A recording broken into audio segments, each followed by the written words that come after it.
Ça y est, pour faire respecter les règles de confinement, toutes les plages sont désormais interdites à Marseille. Dans les maisons de retraite, toutes les précautions sont prises. Exemple dans ce journal à Plan de Cuc. Et enfin, les restaurants tentent de survivre. Grâce à la livraison, nous suivrons ça à Avignon. Les plages interdites à Marseille, malgré les directives du gouvernement, elles étaient encore trop fréquentées en cette période de confinement. Il fallait que vraiment la règle du confinement, du fait de rester chez soi, soit appliquée pleinement. Et les plages, évidemment, surtout avec le week-end qui vient, c'est un problème. On a vu qu'il y a encore des gens qui viennent, qui sortent et qui vont sur les plages, soit pour y discuter, soit pour faire des pique-niques. Et donc on a pris cette décision d'interdire l'accès aux plages pendant la même période que celle du confinement. Et puis, alors c'est une décision, c'est l'accès au littoral aussi qui est interdit. On voit bien ce que ça a de pénible et de désagréable pour la population, mais je crois qu'il faut bien comprendre ce qu'on est en train de faire. C'est qu'on essaye d'éviter la propagation d'une épidémie qui fait d'ores et déjà beaucoup de morts dans certaines zones de France. Je crois que ce n'est pas la peine d'évoquer les images de nos morgues qui sont pleines, mais je le fais quand même pour mieux faire comprendre à tous ceux qui, d'ailleurs moi aussi, aiment la plage, aiment venir se promener ici, que ben voilà, pendant un temps il ne faut plus le faire. C'est un exercice de privation pour tous, mais c'est pour ça qu'on le fait. Alors c'est du bon sens, quoi. Il faut qu'on soit vraiment, qu'on respecte qu'ici on va considérer que c'est la plage, par exemple. La corniche, c'est pas la plage parce que c'est une route. En revanche, le parc des Calanques va lui aussi faire l'objet et fermé. Donc c'est vrai que ça favorise ceux qui habitent près de la mer, mais il faut tourner autour de son pâté de maison, on peut dire ça comme ça. Ben, si je peux continuer mon parcours, ma promenade, ou sinon si je rebrousse chemin. Les personnes âgées étant des sujets à risque, toutes les précautions sont prises dans les établissements qui les accueillent, comme ici, à Plan de Cuc.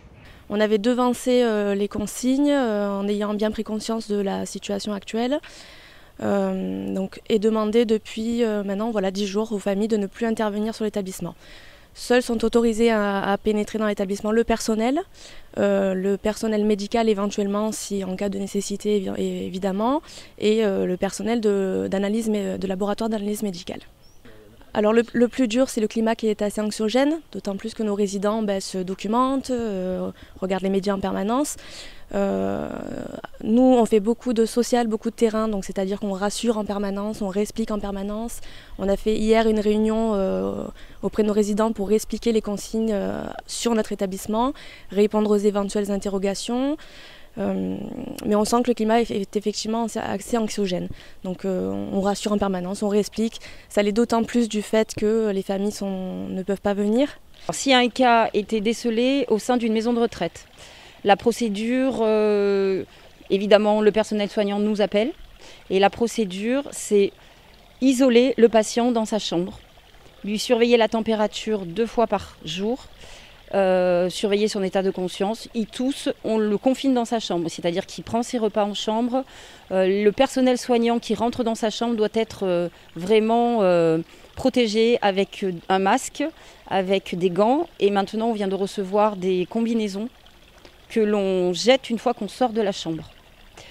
Ça, c'est pendant 3 jours environ, où on surveille bien. Voilà. Si la température ne monte pas. Alors il y a plusieurs discours. Je pense que moi, par acquis de conscience, je le laisserai isoler, comme tout le monde nous dit, 1 semaine, voire 10 jours. À ce jour, il n'y a pas eu de tension avec les familles suite à l'annonce gouvernementale, ce qui est plutôt une bonne chose pour l'ensemble de nos résidents. Voilà. Et j'en profite pour remercier aussi l'ensemble de notre personnel, agents de service, aides-soignants, infirmiers, médecins, secrétaires, qui sont tous là et qui font face de manière admirable, de manière journalière à cette épidémie.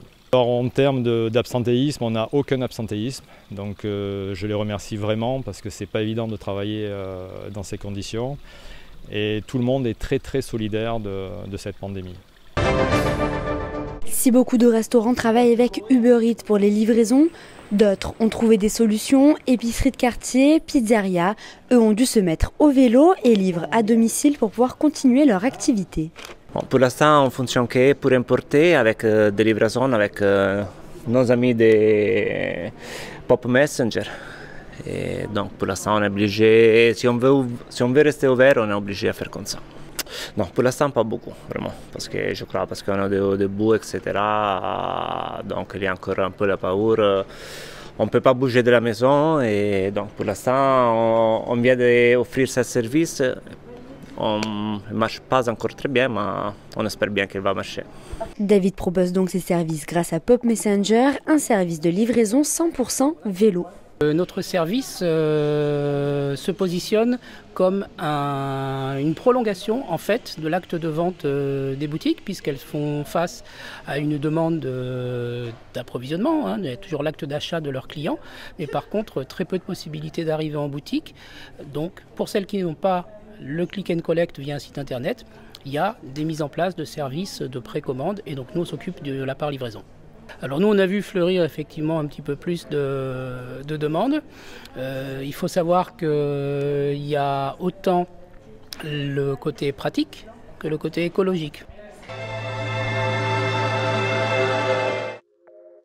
Le temps de ce vendredi sera sensiblement équivalent à celui que nous avons connu jeudi, c'est-à-dire du soleil un petit peu partout, quelques nuages en Corse toutefois, avec de la pluie. À Bastia, les températures sont agréables dès le matin, 8 à Marseille, 9 à Toulon, seulement 2 à Digne et Manosque, mais 7 à Bastia, 7 à Fréjus. L'après-midi, il fera chaud partout, 19 à Digne, 21 à Avignon, 20 à Marseille, 18 à Toulon, 16 à Bastia, 18 à Ajaccio, et ce sera la Saint-Herbert.